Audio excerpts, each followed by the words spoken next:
कसं पाहता याकडे? अति कसं पाहतो म्हणजे तुम्ही जसं पाहता तसंच मी पाहतो. ह्यामध्ये प्रत्येकाला आपला आपला पक्ष वाढवण्याचा अधिकार आहे.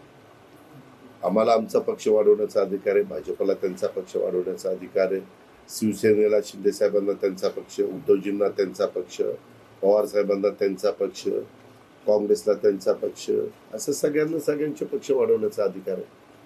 आज ह्या सगळ्यांचं एक परिस्थिती आहे की एका पक्षावर सरकार येऊ शकत नाही.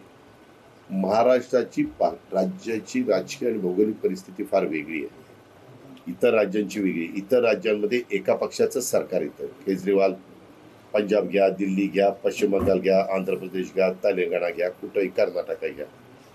पण इथं मात्र एका इथं स्टॅलिन घ्या, तामिळनाडू.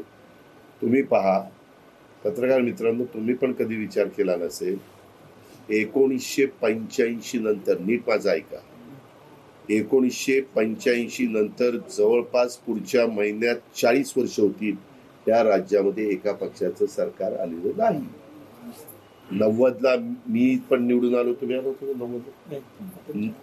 90ला तिथं काँग्रेसला 7 जागा कमी पडल्या. अपक्ष सुभाष अण्णा कुल, तोताराम कायंदे असे अनेक मान्यवर एकत्र केले आणि ते सरकार बनवलं.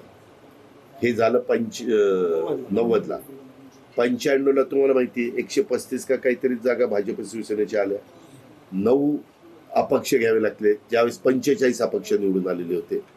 म्हणजे 95ला ते, 99ला आमच्या होत्या 58, काँग्रेसच्या होत्या 75 आणि त्यांच्याही दोघांच्या कमीच होत्या, त्याच्यावर सरकार त्यांना करता आलं नाही.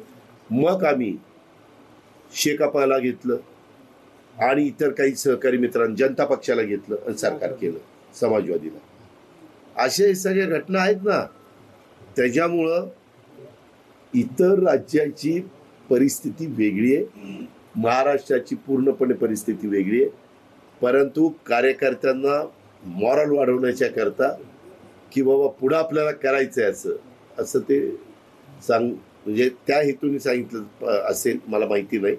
परंतु त्यांना त्यांचा पक्ष सिंगल लार्जेस्ट पार्टी करण्याचा आणि पूर्णपणे बहुमतात आणायचा अधिकार आहे. एबीपी माझा, उघडा डोळे बघा नीट.